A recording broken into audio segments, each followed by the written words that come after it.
Welcome to the Hudson Show. Coming up, someone finally might be holding Subway accountable for their lies. Also, your chance to drink the tears of your enemies. All that and more on the way next.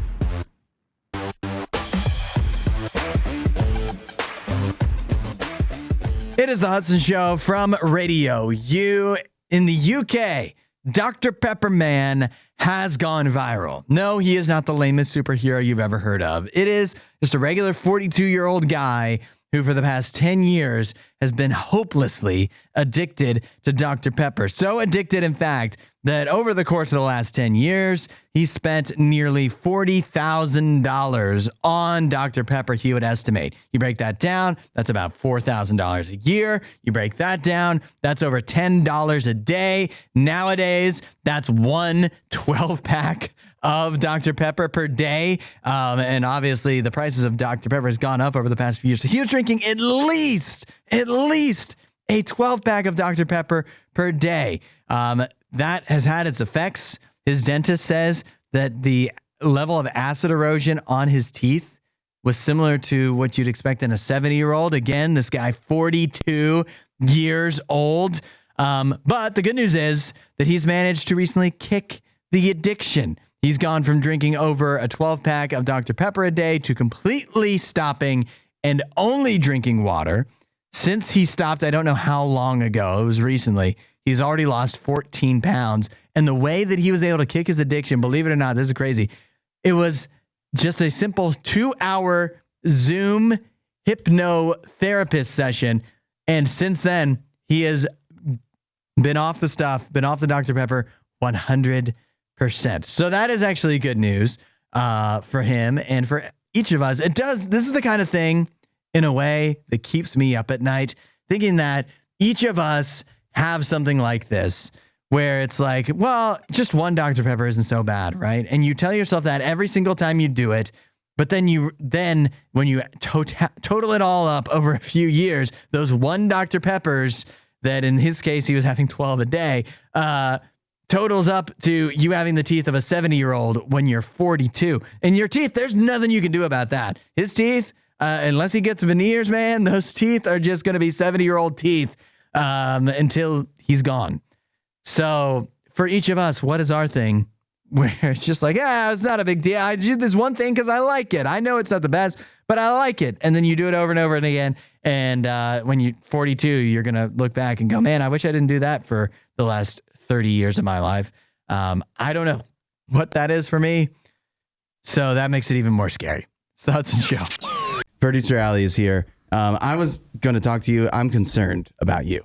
Oh, no. I'm concerned because how many days in a row have you eaten popcorn for lunch? Well, I didn't yesterday. Uh-huh. But I probably did 3 days last week. Yes. So many days. I either smell the popcorn throughout the building or I see the bag sitting out. Yeah, or sometimes you hear it. And I'm concerned because earlier on you said to make an excuse for yourself, you said, well, I just need to go to the store. Yeah. But you've had plenty of time to go to the store. I have gone to the store. You just are like, more popcorn, please. I could buy lunch. No. Well, the Kirkland bagged popcorn should work. It's Pop Secret. Thank you very much. No, I have gone to the store, so popcorn for lunch is not happening for a while, at least. What do we have today? Today I brought salad with me. Oh, okay. Isn't that so much better? It's healthier. Yeah, for I sure. imagine. Nobody else will smell it probably. So not that that's not. It's not a big problem. It's just inconsiderate. We're all fine. Popcorn smells great. What are you talking about? Great. It does. It's not like great. I burned it or something. No, it lingers though. Yeah, it does. You smell it for several hours. I assume, anyways. I'm so usually what gone, you're telling me is I smell it until I leave. Until you leave, yeah. And then I go home and I smell like popcorn. So what you're telling me is I need to bring an extra bag next time to share. To share, because the worst part about smelling popcorn is it smells so good, and then you just want it. Mm-hmm. And when you can't have it, it sucks. That's actually leads me to a good question. What is if I do say so myself, the best food to smell? Like when you smell it, you're like just the top food that you just want to eat. I have to say, fresh bread, when it's being cooked, smells so good that it makes me want it immediately. But you don't like bread. I know. That's the problem. It's like I don't eat bread at all, really, other than, I guess, if I was getting a sandwich or something. But I just typically don't eat bread. It's the power of the smell of the bread. When you walk by a Subway, and you're just like, whoa. That's not where... I don't want That's Subway. not what I was thinking, was Subway. But you're like, I don't want Subway at all, but they just made that nice fresh bread and it actually smells really good. I don't know if Subway's making any fresh bread. True. That example. Panera bread. But, yeah. They do it. I've been in the ovens. You've been in them? Yeah. Yes, I did. I've been in the ovens of Panera breads before. Did you work for Panera? Yes. Oh. No, they just let me back there once. I know. I was like, what do you mean Let me see oven inspection. No, yeah. I think cinnamon rolls. I think cinnamon rolls is the best answer. Good choice. They always smell so good. Well, enjoy your salad today. A CEO has kind of gone viral, seemingly for the wrong reasons, for a question that he insists that he asks in every interview that he ever does with potential applicants. How do you think you would do it, Producer Allie, if you were asked this in your interview? You have 30 seconds to respond. 3 times 3 minus 3 divided by 3 plus 3. Okay. 30 seconds. Go. Clock starts now. Do you have paper? And you're fired. You do not get the job. You don't get the job. Yeah, this is the guy Dino Dion, the CEO and president of Genesis Capital Group, an investment and management firm. He says he asks that in every interview. If you want the job, he says 3 seconds. We can do it in 30. He says 3 seconds. Is this a good way to test if people should work here? 3 seconds to do. Okay, sorry. What was it again? 3 times 3 minus 3? No, maybe I don't. It's me. Maybe I didn't ask it well enough. It's 3 times 3 minus 3 divided by 3 plus 3. Okay. No parentheses. I know some people might be thinking that, the math nerds out there are like, well, where's the parentheses? No parentheses. There's no parentheses. So that means what? You do. Let's see how fast, if we talk this out, we can solve this. Is it just 3? Like, my brain just wants to say it's 3. Let's see. So you do the pluses and minuses before you do the when there's no parentheses, right? Before you do the times. The pluses and the adds and subtracts you do before you do the multiply and divides. Sure. Yeah? Sure.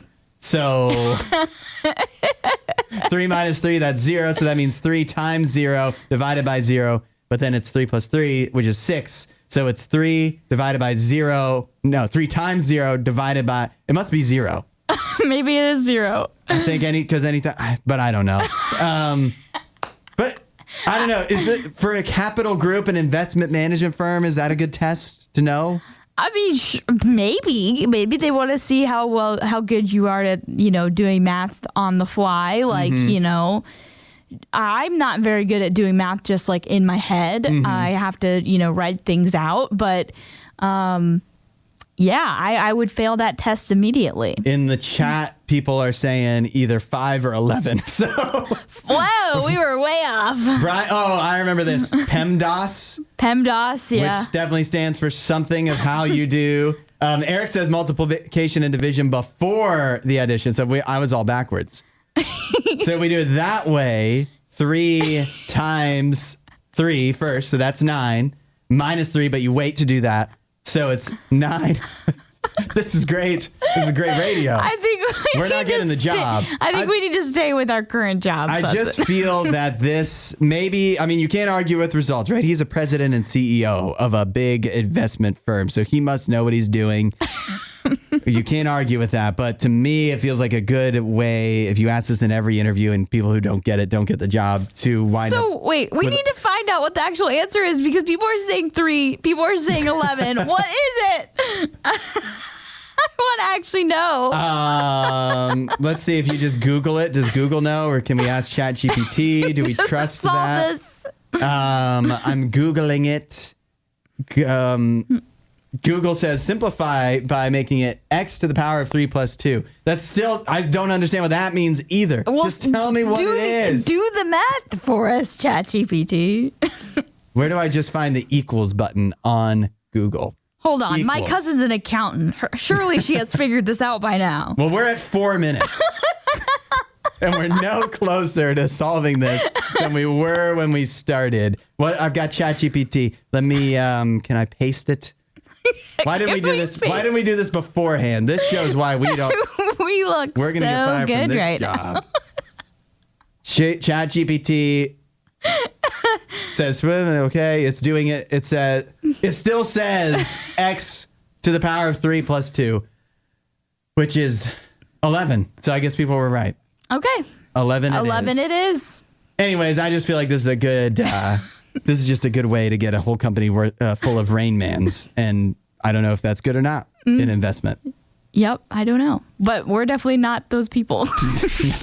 Last night, you might have missed it, but the college football playoff rankings were revealed, the very first rankings for this season. It's a lot to go through because now I have to list off 12 teams instead of just like 4 or 5. Oregon 1, Ohio State 2, Georgia, Miami, Texas, Penn State, Tennessee, Indiana, BYU, Notre Dame, Alabama, and Boise State round out the top 12. First of all, as I understand this, right, if this is how the rankings were at the end of the season, that would mean Oregon, Georgia, Miami, and BYU would have buys, would be the top 4 seeds, right? Even though BYU obviously ranked 9, but it's the top 4 conference champions that get buys. So that's going to be confusing, I feel, to people. Also, what else? What do you take away from the rankings as they are revealed? So it's interesting to me, some of the values, I guess, they place on some of the teams where, you see some of the one-loss teams are still ahead of some of the teams that are undefeated, like Indiana, like BYU. I guess they've just said, okay, prove it on the field with some big games and matchups that are coming down to the wire here as we get closer to the end of the season. So you still see teams like Texas, Penn State, and Tennessee ahead of Indiana and BYU. So yeah, that's an interesting thing. Also, I think they got it right compared to the AP top 25 when they moved Ohio State up to number 2. Georgia is still number 2 in the AP, which I guess you can kind of, it's a coin flip as far as who's actually, number 2 there.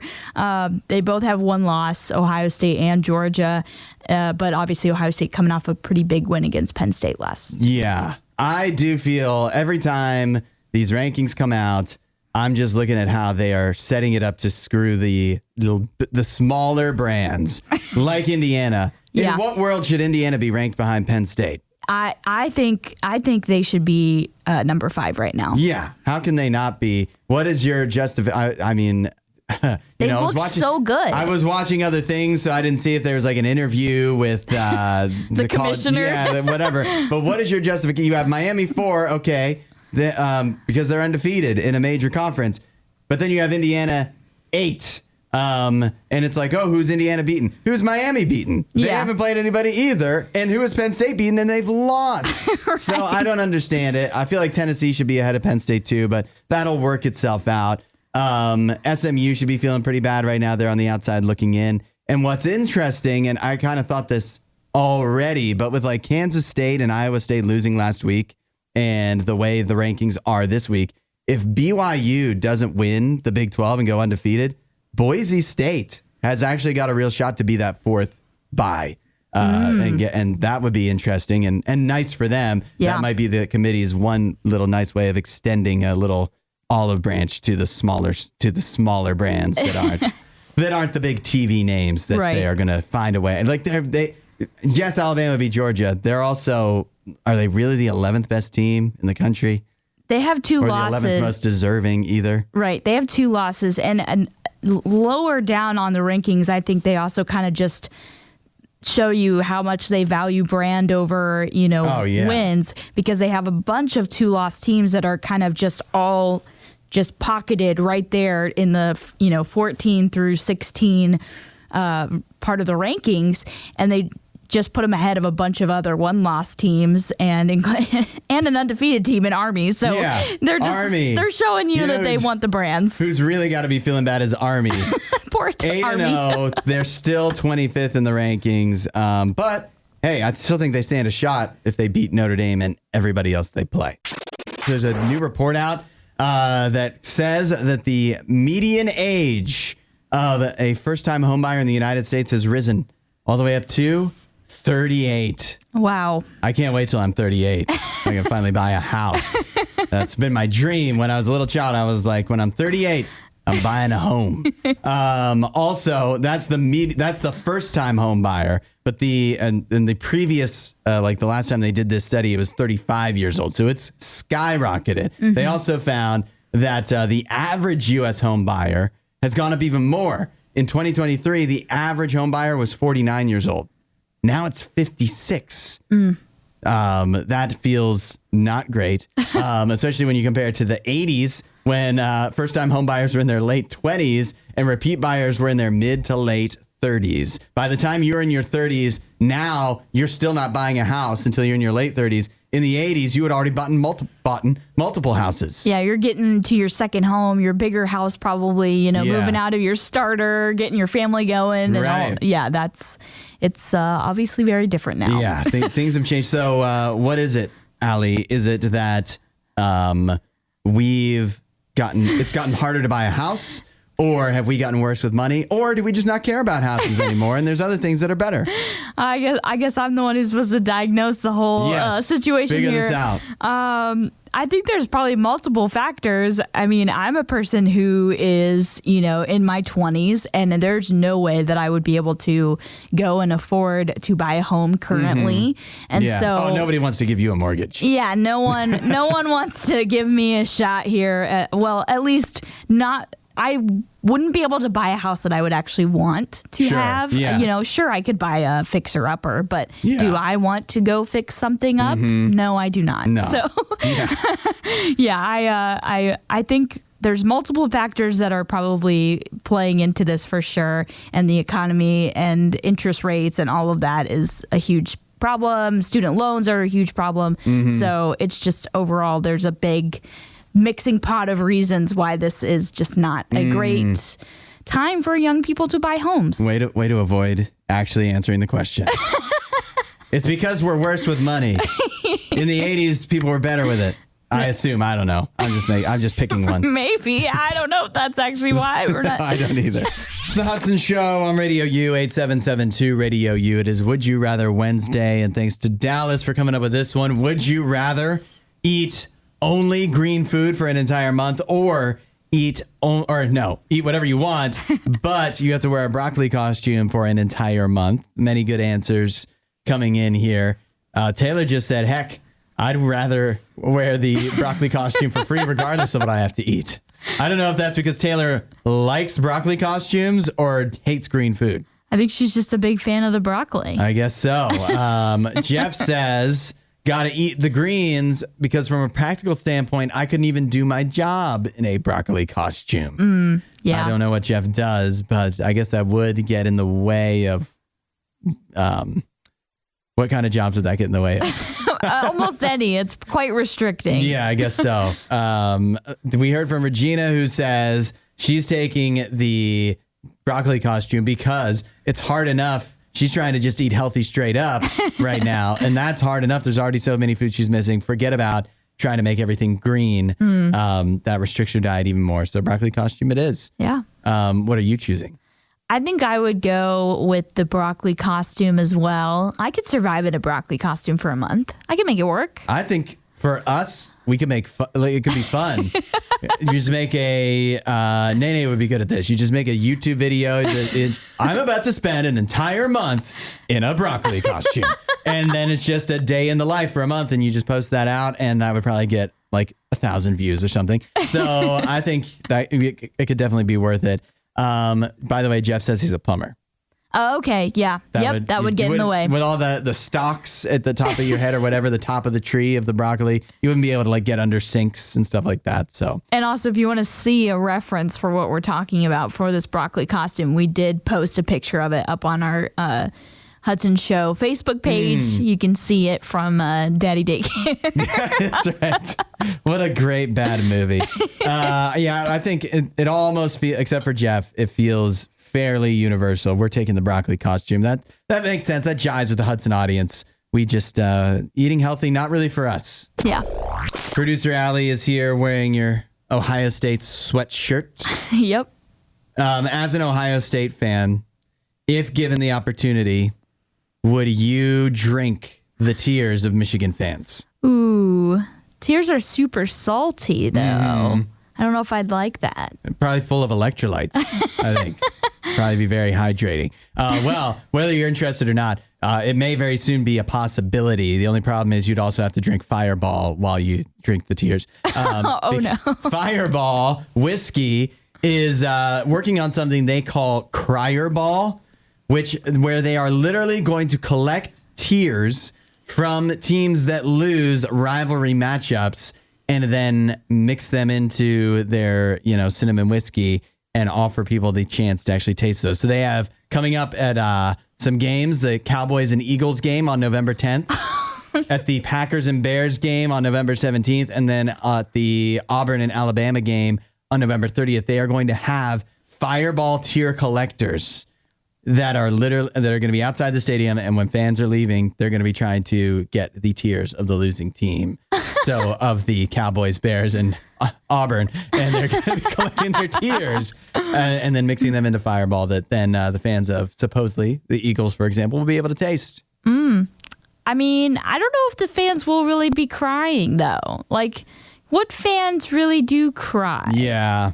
And after a tough game, right? How much are they... Like, are these tear collectors going to be paying people? Right. Are we getting compensation for our tears? Because if I'm a Packers fan, and I know this could never happen, but if they lost to the Bears on November 17th, and I was at the game and I come out and I'm sad about it, and some guy's like, oh, can I have your tear? I don't punch people. I would punch that guy. I would actually punch him unless, like, it would have to be a lot of money for me to actually take it seriously. So hopefully they're doing that. And that would, if they were offering money, that would really soften the blow. So maybe this is actually a good thing. Yeah. Doing this. And maybe it would, help out a little bit with that feeling of, oh no, we just lost. So it could be a good thing. Yeah. So it is, I'm surprised nobody's done this before. It's regrettable that it's Fireball that finally figured out how to do this, but nevertheless, you can drink your enemy's tears. Starting soon. A hotel in the Philippines has been awarded a Guinness World Record. It is the largest building shaped like a chicken, 114 feet tall and 7 inches. If you're wondering, why did they have that award? Why did Guinness already have that plaque ready to go? Was there a smaller building shaped like a chicken already that had the record? And somebody from Guinness had to go take that plaque away from them, say, sorry, somebody's constructed a bigger chicken building. Right. I'm not entirely sure how many chicken buildings there are in the world. If you had that chicken building before, you probably thought you had that record locked up. You're like, nobody's possibly going to make a bigger chicken building than exactly. this. 100 feet tall? That's got to be big enough, right? Right. I'm always confused when I hear about new Guinness World Records because it's like, who thought about deciding, it was like, how many gumballs can you eat in one sitting? And it's like, who's coming up with these records? They're insane. I mean, the truth probably is, right? There wasn't, if we're really being honest, there wasn't a Guinness World Record for the largest building shaped like a chicken until somebody made this one. And then they called Guinness World Records and they're like, can we have a world record? Can you check if there's other chicken buildings? Because we're pretty sure we have the biggest. And Guinness is like, sure. By the way, I think it's a good idea, though, because if you're going to this region in the Philippines and you have all the hotels that, the Hilton Garden Inn and the Sheraton, or you could stay in the chicken one.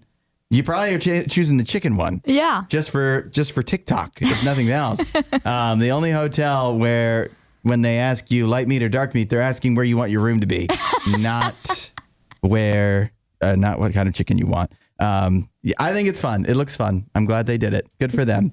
Glad they got something to do there. Producer Allie, I know you're more of a cat person than a dog person, but I do have some exciting dog news. Okay. And that is Louis Vuitton has put out the what they are going to be adding as part of their new dog collection coming up here in a little bit. And It's designed, by the way, by Pharrell Williams. You know him for his new Lego movie that came out earlier this year. That's why we know That's him. what we know him for. Also, Happy from the Minions. And so he designed this. I'm going to tell you the 4 things you can get as part of the dog collection and their price. You tell me which one. I know you're not a dog owner. You're not a dog person. But if you had to pick one, which would you choose? There's the Pharrell Williams designed Louis Vuitton dog house, $60,000. Oh my gosh. That's insane. So that's a no. Yeah, that's a no. What if I told you that, they call it a kennel trunk. What if I told you that it, hold on. Let me close that so it doesn't support. It has a removable door, and at the bottom of the trunk can be opened as well for easy cleaning. It's got cowhide leather trim, Vuittonite lining, gold tone hardware, double handle, and S-lock closure. Wait, did it just say for easy cleaning? It better be self-cleaning for $60,000. Yeah, I guess so. Come on, that's a full-time salary. Fine, that's too much. How about a simple leather dog bowl for $2,160? Or there is a water flask holder that is $2,330. I guess it could be it could hold anything you want in that flask, but it's for dogs, so probably water. And then finally, here we go. Maybe something more in your price range for $740. It's a dog poop bag holder. What? From Louis Vuitton. Why? So which one are you going to choose? None of them. I mean, if you're going to pick one of these anyways, you might as well just go all out and get the doghouse. But then if you can afford the $60,000 doghouse, you might as well just get everything else that comes with it and complete the collection. I'm sure there are some people on this planet that will. Yeah. I don't think I couldn't do the doghouse. So, it's not because I can't afford it. It's because I can tell you right now that it would not be big enough for my dog. So that is out. So my dog drinks water like crazy. So, and the water flask holder, I can use that for myself too. How big is this flask? That might be selfish. It's just, a hydro flask, like the Stanley Cups. That's what it looks like? It's a holder for that. Flask not provided. You gotta get Flask that not provided? Yes. What? $2,300 and you're not getting a container? $330. Okay. The 30 should have at least covered the flask. Yeah. Well, it's coming out spring of next year, I believe, is when this will actually be available. I'm sure it's already sold out.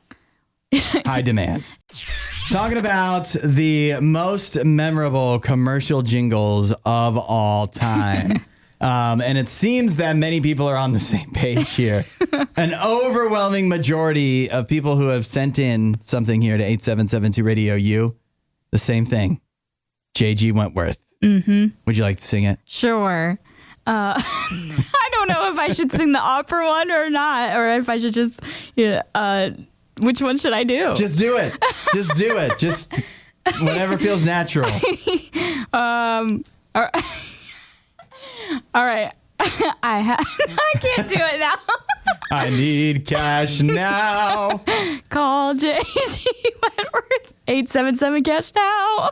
Everybody knows the J.G. Wentworth. If we ever have a structured settlement and we need cash now, we know where to turn. Why would any other, I don't even know what is that industry? I don't even know what industry J.G. Wentworth is in. Yeah, I'm not sure. But loans? Is it loaning money? No, because I think he's like a lawyer, right? Or something? Maybe. I don't know. Yeah, it could be a loan. I don't know. I don't even know. We don't even know. We've seen this commercial how many times? Sing the song and we don't know what it is. Yeah, but if what I'm saying is, why would any other company ever even try to advertise? Because they will not be able to break through in that field.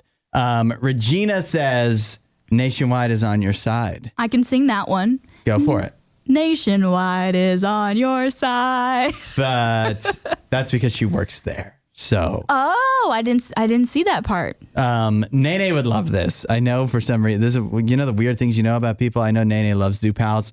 Kayla says Zoo Pal plates. You remember that song? I don't remember that one. It would be like, oink, oink, Zoo Pals. Oh, yeah. Ribbit, ribbit, Zoo Pals. Susanna says, liberty, liberty, liberty. Liberty. Isn't it weird that feels like they didn't even come up with words to that song? Yeah. They literally just say the name. Like, you think the Hot Pockets one is bad? Hot Pockets. But liberty, they just repeat it over and over and over again. But anyways, I was thinking that liberty, I can't see liberty and not think liberty bibberty. Yeah, liberty bibbity mutual. Somebody says, I want my baby back, baby back, baby back. Ooh. From Chili's. Yes. Ooh, Donnie. O'Reilly. Auto parts. You can't have it without the owl at the end. This is an older school one. Peter says pizza in the morning, pizza in the evening, pizza at supper time. That's for bagel bites. Oh, when pizza's on a bagel, you can eat. Is it fair to include ones that are literally like actual songs, like the Ozempic? Ozempic. That feels like feels cheating. They just stole a real song. Yeah. Which is why I prefer A1C down with Rubelsis for my prescription drug jingles. Brian says, Toys R Us where kids can be a kid. I don't know that one. I don't know that one either. I know that was a catchphrase. Susanna says this is dangerously close to playing commercials. Ooh. They didn't pay us to do this though. So but this is nostalgic, Susanna. We're having fun here. Yeah. Well, yeah, we're just singing songs. It's just a medley of the best commercial jingles of all time. But I do think we've accomplished our goal of we've done so many that I don't think any of them will be stuck in my head later. Yeah. I think we're safe. We are. We're doing more of the most memorable commercial jingles because people just keep on sending them in. Like Randall, who says, Red Robin, yum. I feel like I have not seen that in a long time. Yeah. I don't know if they still advertise. Maybe Red Robin's fallen on hard times. I don't know. It's been tough for some of those sit-down, lower-end restaurants. Jamie says, don't worry, because Susanna said this is dangerously close to playing commercials. Jamie says, you're not trying to sell us anything, so we're all good. We heard from Max, who says, it's 2 all-beef patties, special sauce, lettuce, cheese, pickles, onions on a sesame seed bun. That's the recipe for a Big Mac. Yep.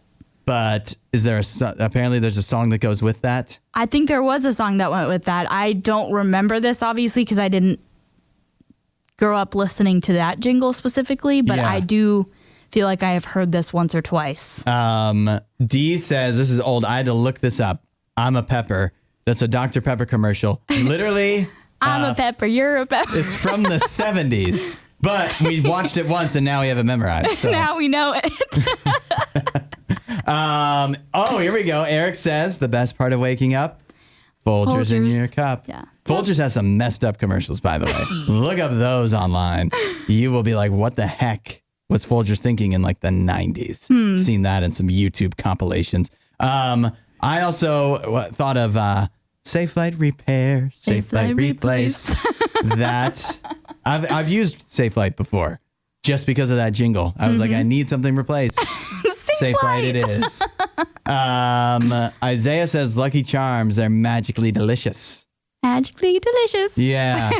There's a song for like all the different marshmallows, right? I guess. You remember the marshmallows? I don't remember Hearts, stars, horseshoes. Rainbow? Is there a rainbow one? Something. Yeah. Yeah. It's something like balloons. The song is Heart, Stars, Horseshoes, and then I don't know. Okay. Something in balloons. I don't know. Brian said, I want to go back to this. He said Toys R Us where a kid can be a kid. Then he said, and we said we don't remember that. And then he said, maybe I'm too old. But Brian, I'm starting to think that where a kid can be a kid is Chuck E. Cheese and not Toys R Us. I'm pretty sure and that's not a song, that's a catchphrase. But I kind of think that's Chuck E. Cheese. We need to look that up to confirm, though. Yeah. Got to do some fact checking on that one. Yeah. What else? You got any others? The one that came to mind for me was 800-588-2300 yes. Empire. Empire Today. For carpeting. Carpeting. And then a local one is Get the Right Car at Record. Hey, yes. That is, if you've ever seen that local car dealership commercial. I actually bought, This is not an ad for Reichert. I bought a car from Reichert because of that commercial. Not because they had the best deal. Susanna's like, I'm being proved right here. Yeah. Laura, here we go. She's got Toys R Us. She's straightening Brian out here. She says I don't want to grow up. I want to be a Toys R Us kid, which that sounds familiar. That does sound familiar. Thank you, Laura, for getting that straightened out here for us. And then, did I say this earlier? By Menon. No, you did not give that one. But I don't remember the commercials. I only remember that is in Seinfeld. It's in Seinfeld. Yeah, but that's so simple. Very similar to Hot Pockets. They hardly came out with anything. There's hardly anything to it. Yeah. And yet so memorable. Mm-hmm. I don't know if you can hear it in the sound of my voice, but this study makes me so upset. I'm angry. A new study has come out that says that Gen Z misses the equivalent of one work day every week due to mental health struggles. It says that in the UK, Gen Z workers reportedly lose an average of 56 or 54 productive days per year because they'll come and clock into work because you have to, right? But because of their mental health state at the moment, they're not operating at peak efficiency. Okay, that's really sad. Mm-hmm. Then the numbers, more numbers come at you. It says that non-productive or missed days of work cost the UK economy $178 billion per year. Oh, no, the poor economy. Hello. How about the people that are struggling? How about these people that are coming to work when they're in a horrible state of mind? Mm-hmm. Who are we not concerned about them? We're just concerned about the money? Hey, can you be happier so you can make me more money, please? If you want to get really depressed, look at the Gallup data from the United States. Dissatisfied and detached workers cost the world an estimated $8.8 trillion. Remember that the next day you clock into work and you're just like, man, I'm really feeling down today. You're costing the world $8.8 trillion. Think about how much money you're costing the world by being depressed. I hate this. I hate this study. It makes me so upset. We shouldn't be finding, I guess it'd be in everybody's interest, but let's not talk about how much money we're costing. Let's talk about how people are in these state of minds where they're just like, I can't even work today. Mm-hmm. And then, but yeah, no, it's the money. It's the money. Think about how much money they're costing us. Hey, money drives everything. Yeah. But yeah, we do need to probably figure out an actual fix for this rather than just be like, hey, you know how you're already feeling depressed? Let me tell you about how much money you're losing us. That's going to make it better. I just realized this is actually a great study.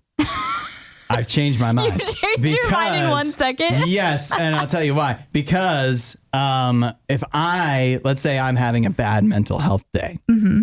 If I'm actually costing the company money by coming in and not operating at peak efficiency, I guess they might as well just give me the day off. It'd be better for them and better for me if I didn't have to be here if I'm having mental health struggles. But if it's a vacation day, they still have to pay you. But at least I'm not costing them money by doing bad work. Okay. Once a week. We need your verdict on this one at 8772 RadioU. In this case, the defendant and you be the judge. None other than Subway. The question is, should they be held responsible for paying customers who may have been misled by sandwich advertisements showing a generous portion of meat? A recent lawsuit filed in the U.S. District Court for the Eastern District of New York argues that Subway's ads exaggerate the amount of meat in their steak and cheese sandwich, which allegedly doesn't match the actual product. The plaintiff in the case says that the ad shows 200% more meat than you actually get when you order the sandwich. The case challenges whether fast food advertising should accurately represent portion sizes or if some creative freedom in ads should be allowed. I don't know if it says here how much they're actually suing for, although I do know how much they paid for the sandwich. It was $7.61, but this person was not pleased with how much meat was on the sandwich. 8772 RadioU. Should Subway be held responsible for their possibly false advertising? Something to think about. Yeah. We need to hear from you, your thoughts. We need a verdict.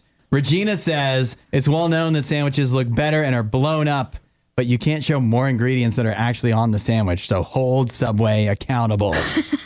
Pretty reasonable. Nathan, I think in the ad, you're only seeing half the sandwich, so they could stack all the meat on half the sandwich and leave the other side completely bare. That's actually a galaxy brain take that I'm kind of into from Nathan.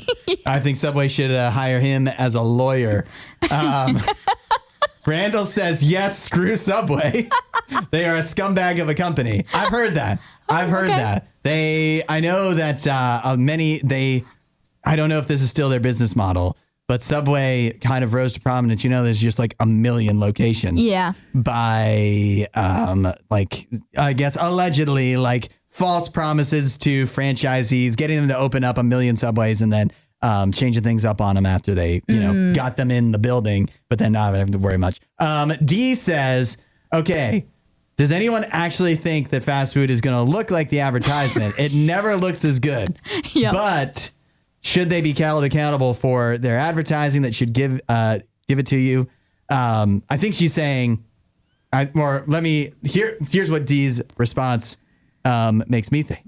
What if a solutions-oriented guy, instead of suing Subway, and I know this wouldn't be as big a payout, but if you see an ad that shows you a sandwich one way, then you go and order it and it's not the way that it shows in the ad, you should just be able to get them to remake it for you and be like, show them the ad and be like, look, you need to make it look like this. I think would that be a fair way to do it? Yeah, it's like march back up there.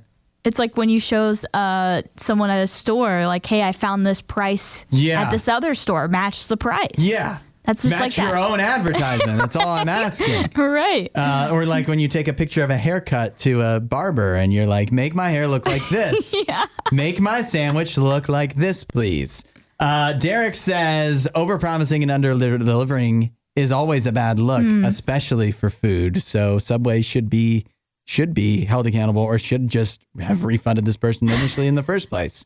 Clay, I think we can all agree that portion sizes have gone way down at any restaurants and the price goes up.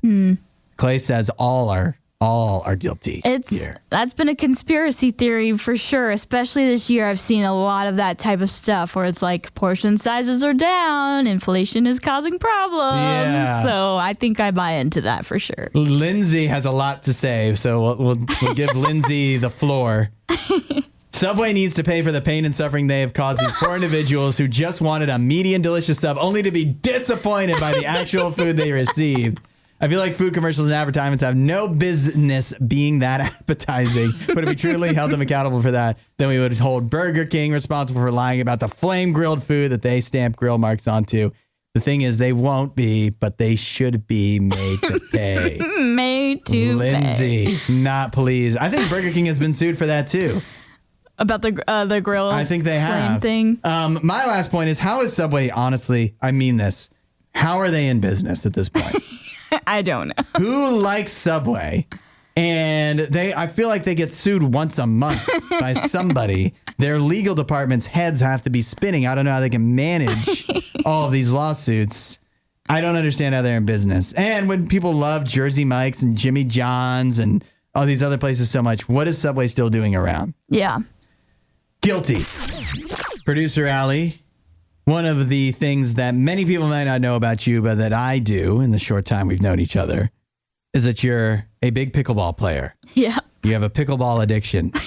So what do you make of this 95-year-old woman that has gone viral because she is a pickleball player as well, and she apparently whoops up on the competition even at 95 years old? I think it's awesome.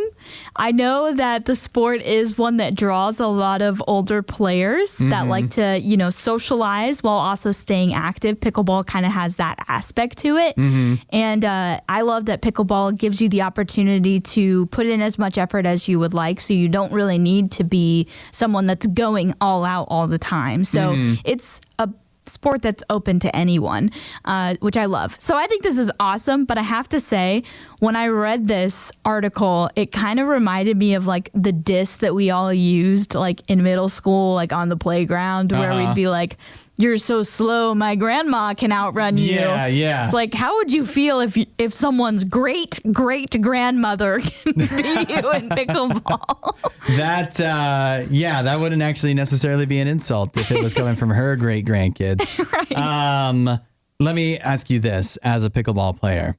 If you were matched up against Her name is Lois. Lois White. If you were matched up against 95-year-old Lois White on the pickleball court, would you feel bad beating her? Not at all. I think she's a very competitive person, Yeah. so I think she'd be fine with it. I wonder how many, now it looks like many of the people she's playing are in their 50s or 60s. Yeah. So, I mean, while there's still probably you would expect a gap, I'm sure maybe people in their 60s are like, there's not the thought process of, I don't want to beat somebody older than me. But for her, if she was playing somebody our age, the people our age would be more likely like, I don't know if I want to, like, do you really want to go all out against a 95-year-old? And then by the time you realize that she's that good, it's too late. It's too late. She's already got you. Yeah. I watched the video of her playing, and she actually is really good. Like, she's got a great forehand and backhand, and she does what a lot of professional players do, which is they hug the kitchen line. So that's like the line that's kind of in the middle of the court. Yeah. And so she stays up right there. So she's ready to attack you. She's aggressive, it sounds like. She's an aggressive great-great-grandmother. An aggressive 95-year-old. Watch out for Lois White on the pickleball court. Don't let her hustle you. Do you believe this is actually going to happen? Stranger Things 5. It's got to be happening because yesterday Netflix went ahead and although they did not announce a firm premiere date, they have confirmed that the 5th and final season of Stranger Things will be streaming next year. So they have just over 365 days. I guess it'd be about 400 days from now. We should be having Stranger Things 5 one way or another, right? Yeah, you would think. That's what they say. That's what they say. Mm-hmm. I got to be honest, as soon as I logged into my YouTube, got on my YouTube app yesterday afternoon, I saw this pop up in my feed, clicked it so fast. Yeah. Only to be disappointed that all it is a reveal of the names of the episodes, the 8 episodes of the season 5. Mm-hmm. So I am happy that it is confirmed that it's coming out next year. That's great. But I got to be honest, I was hoping for maybe, just a quick shot at the end of something, So yeah, I don't know if they have that. Yeah. They've gone that far. Right. They were like, we don't have anything ready yet. But the episode titles are cool, though. Yeah. I'm sure some of the diehards are excited and want to really read into just what the episode titles are. We know there's going to be 8 episodes, evidently. But if you recall, like the last season, the 4th season, what was it, like 8 episodes, but then they split it up into 2 things. They split it in 2 parts. And some of them were like 2 hours long. So like 8 episodes could mean a lot of different things. But I just wanted to get here. And it's so stupid. You think about how good Stranger Things has to be for us all to still be hanging on and being like, release the 5th season. There's so much going on in the world. We could, if it was something that was kind of good, we could all move on. And we'd be like, and they'd release it next year and we wouldn't even care because it's been so long. But we're not doing that. Because it's Stranger Things, and it's been that gripping when they've actually put these out. Yeah, I am a little bit nervous that for this, the stick the landing move. Yeah. That's been hard for TV shows to do for years. So I'm nervous about that, but I'm still very excited to watch season 5. Well, 400 days or less. We have a Ray Gun update. Everybody's favorite breakdancer because... You might be like, well, I don't like her. Yeah, but name another one. So she must be your favorite breakdancer. Except the update is she is a breakdancer no more. She recently told a radio show in Australia after going viral for her breakdancing routine at the Paris Olympics this summer, she is not going to dance at the next Olympics. Her quote is, dancing is so much fun and it makes you feel good. And I don't think people should feel bad about it, the way that they dance. And so we've all... made her feel so bad about her dancing routine that she's just going to stop. It's our fault. We literally pushed her to quit. Yeah. That's kind of sad. She was a shoo-in to make it to the next Olympics, too, based off of her routine at the Paris Olympics. She definitely would have made it. Definitely, after scoring 0 points. If she was a real competitor, right, if this was a real sport and she was a real competitor, then all of this mockery that she received and the 0 points that she got at the Paris Olympics, that would motivate her to come back. You've got 4 years to turn things around. And it seems, I would guess, maybe not a lot of competition in Australia where you're from, too, if you're able to make it into this Olympics. Yeah. So you're a shoo-in, and so you just 4 years to work on your craft. And you post all of the negative comments that you've gotten on your, you like sticky note them to your computer, and you post them up on the wall in your gym where you train. And like that is, you eat that for breakfast every day. And then the next Olympics come around and you probably still don't get a medal, but at least you did your best. But I guess she's not a real competitor. She doesn't have that fire, that dog in her. Yeah, she doesn't have the dog in her. X-ray of the lungs came back, no dog. Yeah. But yeah, I think it's kind of sad. Honestly, what made me laugh seeing this the most was Bleacher Report, which is like an actual sports, reputable sports reporting service. I don't even know what you want to call it, website. And they posted on social media a retired graphic. Now, first of all, they post retired graphics all the time for when, athletes retire from their sports. The one that they posted of her is so wild. I'm just like, they really did her dirty with their retired graphic. No, she did herself dirty by doing whatever that pose is. That you could have never seen breakdancing in your life, and you see her doing that pose, and you would not think that's breakdancing. Somebody could tell you, look, this is breakdancing, and you would go, no, it's not. Not at all. I don't know how. I've had no frame of reference, but that's not breakdancing, and that's what she did at the Olympics. So, but it's our fault. Yep, we killed her. Take a look in the mirror and think about what you've done and how your hurtful comments have ruined her love and joy. Crushed her dreams. Previously enjoyed. The search for alien life has found its way to Saturn, or specifically Saturn's moon Titan is where researchers are now focusing their attention. They think that Titan, one of the bigger moons, actually the largest moon for Saturn, meets a lot of the criteria to host extraterrestrial life. It has an atmosphere, and they believe it had rivers, lakes, and seas on its surface. So coming up in 2028, they're supposedly launching a mission called Dragonfly to go to Saturn's moon Titan to see what it might have in store for us. And I guess the idea is it could have other life there, and then maybe one day it could host human life as well. In an emergency, I would have to think. Yeah. Why would we go there otherwise? Well, first of all, to get to Saturn would take forever. I mean, we're talking about going to Mars, and that's a 3-year round trip. Yeah. From Earth to Mars and then back. In other words, a waste of time. A lot of time. This is much further from Earth. I remember I was really obsessed with space in college. That I actually did a presentation in my public speaking class about how kind of dumb it is to go to Mars. And I gave some other options. And Titan was actually one of them because of the fact that they do have a pretty thick atmosphere that kind of is, in comparison to Earth, quite similar. Yeah. So I actually did kind of have some background knowledge on this when we put this in here, because it's kind of been on the radar for NASA and space people for a while, like SpaceX and all of them, that they want to potentially see if humans could be living on Titan. Have we ever thought about this? And you're a space expert, it sounds like, so you probably would know. It takes so long to get to these places that are far away, right? That might be able to host life. Yeah. And then even if they could, it's so cold there, right? Yeah, because they're far away. Super duper cold. So what if we found a way to like bring it here?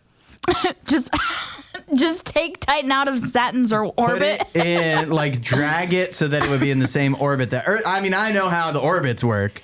Just get a lasso and drag it. Yeah, I mean, I imagine that would take a lot of strength and power. But I mean, why are we setting our sights so low? We have to go there, an unmanned mission, and then, see what it has. Well, I think let's set our ambitions a little higher. This Dragonfly mission has been on the books for NASA for years.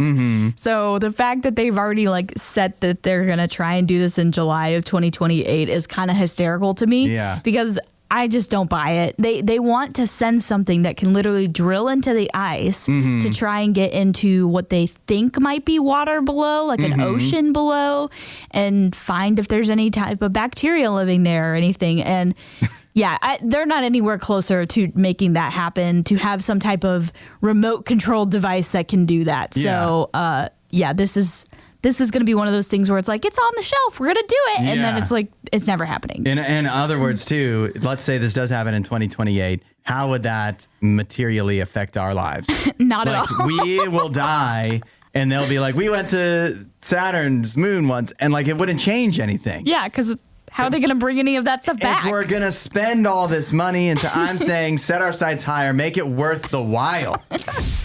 Get your popcorn ready. It's our weekend tradition on the Hudson Show, the weekend watch list, letting you know which movies are new out in theaters and at home for you to watch this weekend. And an interesting array of offerings. We'll start with Heretic, which is a new horror movie starring Hugh Grant. 2 Mormon missionaries become ensnared in a deadly game of cat and mouse when they knock on the door of the diabolical Mr. Reed. That's Hugh Grant. Trapped in his home, they must turn to their faith if they want to make it out alive. 94% on Rotten Tomatoes. Ooh. And Manola Dargis of the New York Times, one of my favorite critics, says even as the movie dribbles into disappointing familiarity, the pleasure Hugh Grant exudes as an irredeemable fiend is plenty seductive. Oh, man, I'm so excited to watch this movie. Ever since I saw the trailer, I was like, Hugh Grant as a villain, I am in. Yeah. Oh, Hugh Grant is, he's magnetic. Very charming. Yes. But maybe that sounds a little too intense for many. The good news is it's after November 1st, and that means we can put out Christmas movies, such as the best Christmas pageant ever. The Herdmans are 6 siblings who have a reputation for being the worst kids in the world. However, when they take over the local church pageant during the holidays, they might just teach a shocked community the true meaning of Christmas. That has an 88% on Rotten Tomatoes. Wow. Neil Mino of RogerEbert.com says the film endears itself by carrying its religious messages lightly with humor, warmth, and generosity. Aw. And I believe that stars, I've seen the trailer for it. It looks all right. And it stars Pete Holmes, comedian. I was surprised to see him in this. But it looks like it could be fun. And then lastly, another Christmas movie out on Netflix starring Christina Milian, or Milan, I don't know. Meet Me Next Christmas. On a quest to meet the man of her dreams, a hopeless romantic races across New York City to find a ticket to a sold-out Pentatonix Christmas concert. I am absolutely out. What? Absolutely out. You lost me at Pentatonix. Ben Gibbons of Screen Rant says, Meet Me Next Christmas brings the typical Hallmark holiday movie to Netflix as 2 people unlucky in love find themselves connecting at Christmas. It doesn't have a score on Rotten Tomatoes yet, but it seems, it's a Hallmarky Christmas movie on Netflix. Yeah, I won't be watching it mainly because I don't have Netflix, but also that just doesn't sound... Take that, Netflix. It doesn't sound like something I would enjoy. That is definitely the last on I would rather watch Heretic. Yeah, I'm watching Heretic. I know people already know that I am a fan of the horror genre, so... I've been waiting for Heretic for a while, so I can't wait to watch it. I kept seeing stuff about Heretic, and I was like, didn't that come out years ago? Hereditary. Hereditary. Is what I was thinking. Yeah. But if I was to see something actually in theaters or new on streaming, it would definitely be the Christmas one because I'm a big baby. But let us know what you watch. 8772 RadioU. It's your weekend watch list. We'll see you at the movies. It's the Hudson Show. The original viral news story, at least a modern day viral news story, is now getting its own holiday in the state of Oregon. Exploding Whale Day is coming up.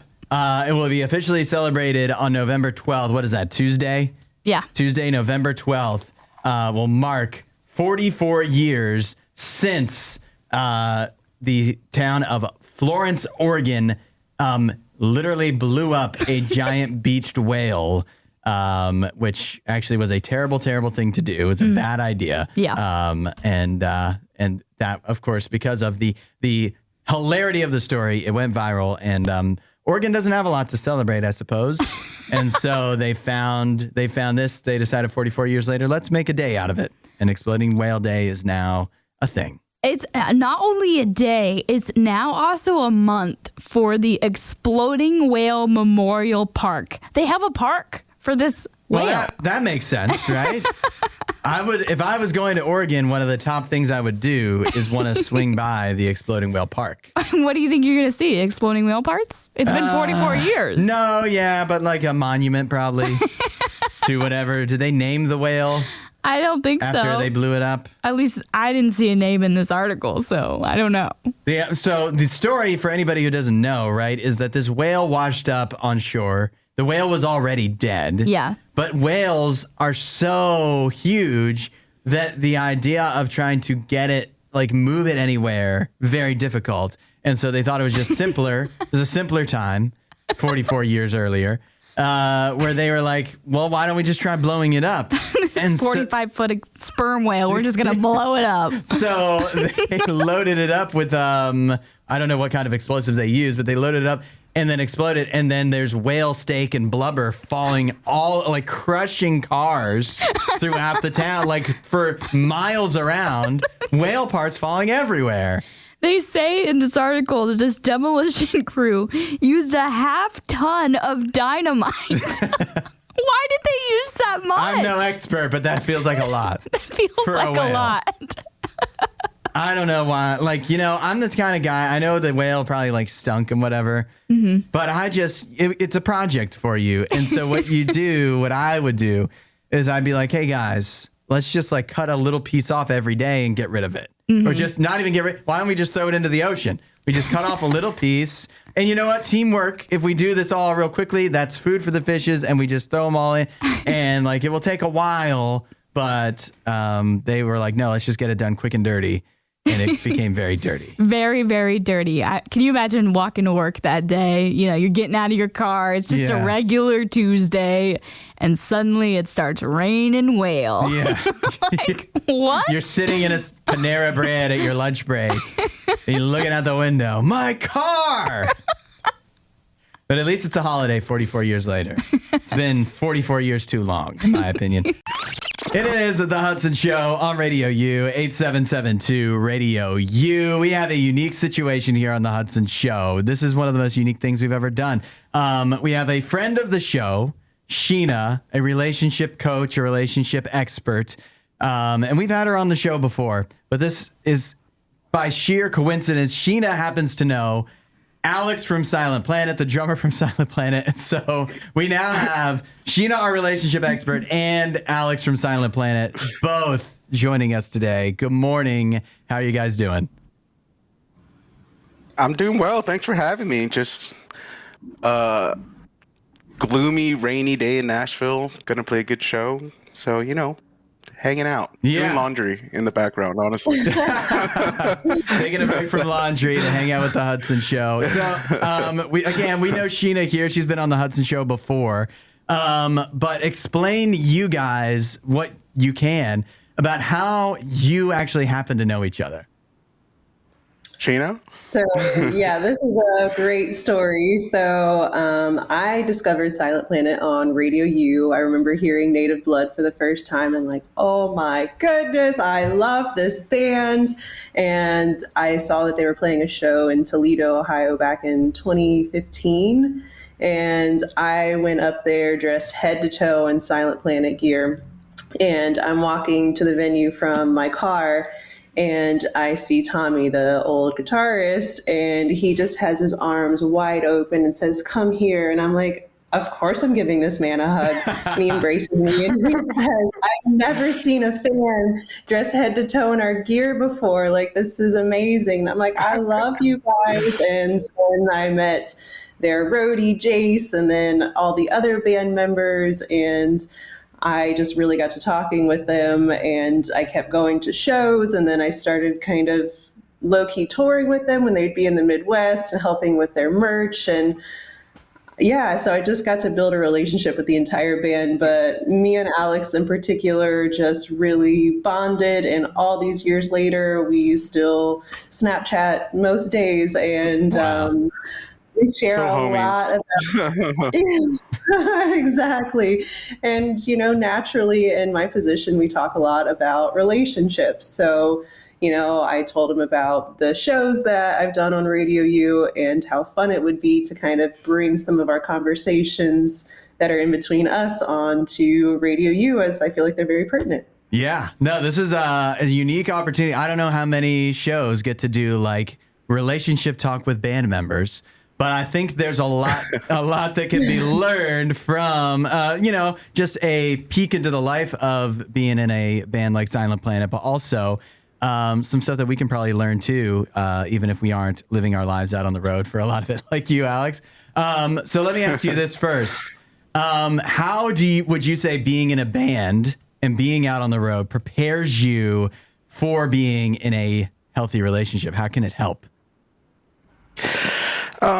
Communication for sure is the big thing. For us in the band, I mean, I mentioned it in like the pre-show, like nobody's telepathic, so you can't expect everybody to know how you're feeling or what you're thinking or whatever. So a big thing in our band is definitely like speaking up. Like if you're not having the greatest of days, you're not there mentally, like say something to one of the guys. And then if you need anything, if you need space or, whatever you need to like help you get back to like a good mental space while on tour, is very important to us. So communication for sure is a big thing.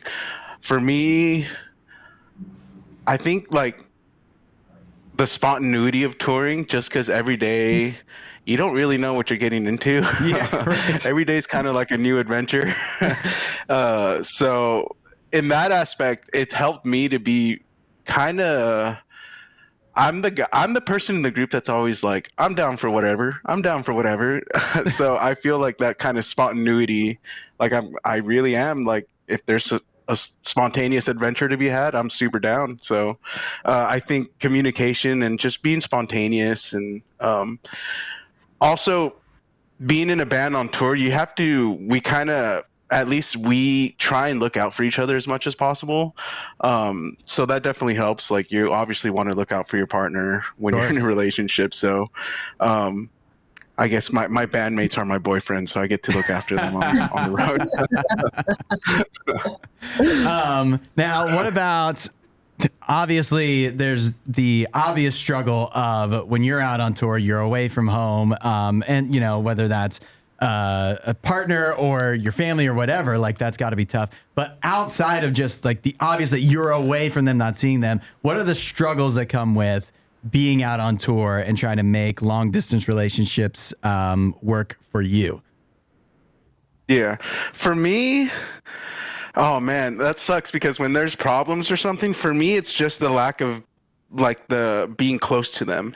Because when I think most men, I would say, when they hear a problem, they just want to fix it right away. Yes. Or like you just want to be there. Like, I don't know. It's the worst. I feel like it sucks so hard when you're on tour and you get a call from the person you care, from like the person you're dating or you're in a relationship with, and they're having a horrible day, but you're like 3,000 miles away. So you're like, well,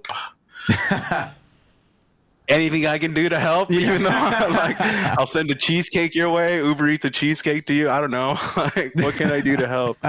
So that for me, the man part of me is just like, I've tried to not do the whole try and fix it right away, but more so I've been trying to be intentional about being more so like, what can I do to help? Even though like I'm not there, even if it's the smallest thing, like buying food, stupid dad jokes. I don't know.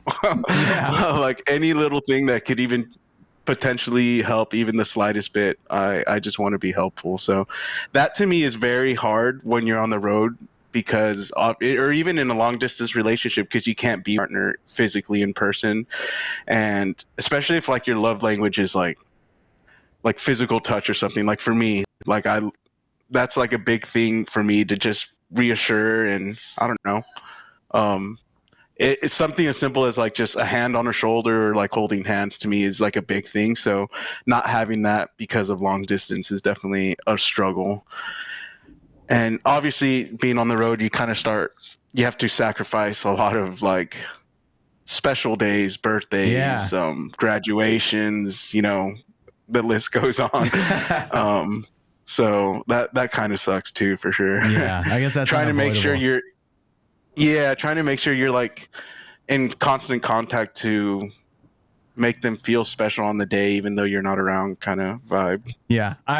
It sounds like, going back to one of the first things you said, we're similar, because I'm the type of guy that doesn't want to, like, if there's an issue going on, I don't want to go to bed with the issue not being solved, So, especially if you're away from the other person, they could, like, I'm not even going to talk to you. I'm going to bed because I don't care if it's solved tonight. And then I'm sitting there going, man, I wish we could solve it. So, Sheena, what are the kind of, when you run into these kind of issues, what is the advice that you would typically give? Yeah. So first of all, I think that, again, we really want to look at, even though most of us are not in a band that's touring, we might be in these situations, right, where we're not able to be there for a birthday or a graduation. We have a work thing or a family thing conflicts, right? Like when you have to choose between, do I go to Christmas with my partner or with my family? So you're not always able to be there. And I think we can all, resonate with that. And the typical advice I would give goes really back to what Alex is talking about, is that communication and being there and doing the things that you can. That physical touch is really important, but at the end of the day, what most of us want is knowing that person is there for us and cares about us.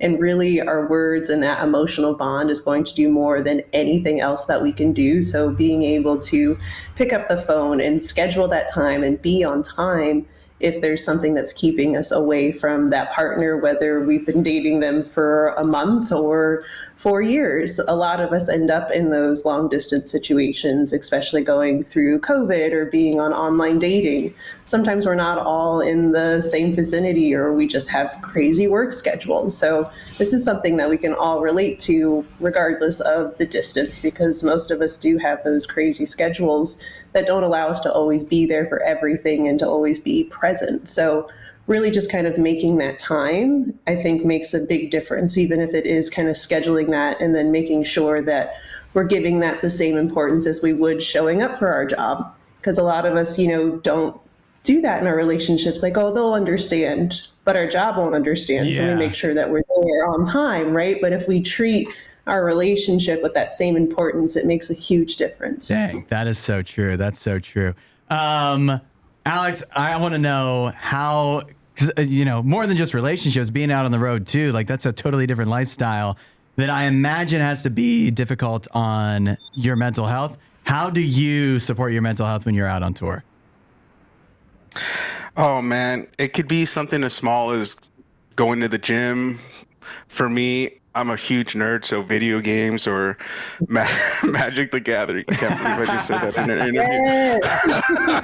Hey, I think we're gonna have a lot of people coming in the group chat here with support for you. That's cool. You're all good. Anything is small, like if as small as going, you find like I really like Asian food, so that's like a big comfort for me, like finding a good Asian food. Any little small thing, going for a walk.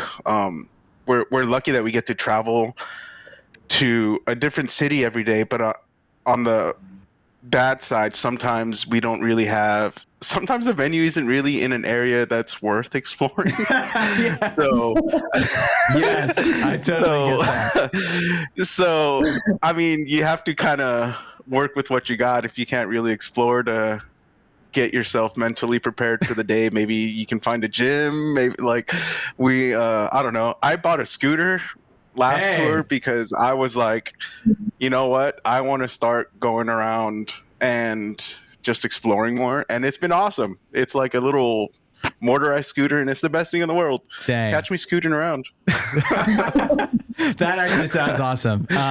Okay, I've got one more for you, Alex, and that is, if you had to choose between the love of your life and the love of your band, which one are you picking?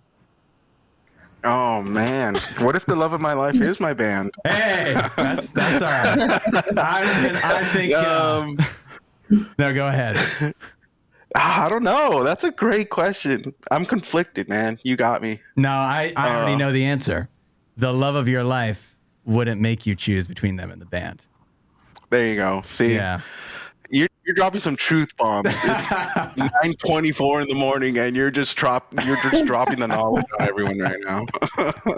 Well, it's been good to talk to you. I'm glad I could share a little bit of wisdom with you too, Alex. It's been good getting to know you and Sheena. Good to talk to you again. I'm so excited we were able to do this, and I hope people learned something from this, and I hope we can do it again soon. Yeah, thank y'all for having me. Yeah, thanks, Hudson. Thanks. It's the Hudson Show. The password sharing crackdown continues. What seemed like our safe harbor for us password sharers now has finally joined in on the password sharing crackdown, and that is Max. Their CEO, David Zaslav, the controversial CEO to say the least, detailed some plans recently that they plan to limit password sharing coming up soon by hiking the prices. They're basically going to charge you, it looks like, a password sharing fee to be able to share different profiles so that people can log in from different locations. I guess I prefer that to just straight up trying to close down account. I think I prefer that method, but at the same time, I'm just really upset about this. Where do you stand on the password sharing thing? Because for some people, they're like, well, we're technically stealing and it wasn't wrong, but if they don't want us to do it, then that's their right. But I just feel like it just feels greedy on their side because to me, well, what do you think? Yeah, I feel like it's greedy, especially for so many of these streaming services now have commercials. Mm-hmm. So it's literally just TV now, you know, it's watching television, and yet they want us to also, limit who all can watch it, pay more to add someone outside of your household. So it's just getting insane because they also have to realize this is a market now that's so saturated that everyone has multiple streaming services. So it's not like you're just paying $20 a month for one streaming service. Right. You may be paying $80 a month because you're using multiple streaming services. So it's kind of getting out of hand. It has been for a while, but it's getting worse and worse. Yeah. What gets me, and so I guess as a company, if they can do this whatever they want, like that's just their choice, right? But for me, until they crack down on it, I just think if I'm paying for something, it's my business what I do with it, and if I want to give the password to somebody else, that's my choice because I'm paying for it. But so like neither of us are. I feel like neither us nor all the streaming services are technically wrong in what we're doing, but that doesn't mean we can't be very annoyed. But and the funny thing is too, if there was one streaming service that came out and made their thing like, we let you password share, I feel like that'd be actually a pretty good marketing tactic. Yeah, and at first, Max was kind of that one. Yeah. Because HBO has been around forever, and so that password sharing thing has been going on for like 10 plus years with HBO. And so I just think it's so funny that they're just now thinking, you know what, we're not going to do this. And it's because they've seen Netflix do it. They've seen Disney Plus do it. So they're following the trend. Once one did it and got away with it, and we didn't all rise up in rebellion or cancel our subscriptions or whatever, they knew, then all the others were just going to follow. Last question. If you could only have one streaming service and you literally could not watch anything that wasn't on that streaming service, which one would it be? I'd probably choose... And be careful because this gives them a lot of leverage when you say that. Oh, yeah. Should I be saying this? My phone. Can I make it not listen? But I'd probably choose HBO Max or Max. Sorry, it's Max now. I'd probably choose that because it has the most amount of films and shows that I do love. Yeah, it's a tough... Especially if the Disney Plus bundle doesn't count. It's tough then because I would either go Hulu or Max. Yeah. Although I guess everything on Hulu is on Disney. So what is even the difference between the? I mean, no, I watch Max the most, Yeah. so it'd be Max. Yep. But hopefully they don't learn any lessons from that they can use against me. Thanks for listening to The Hudson Show. Please don't forget to rate and review the podcast.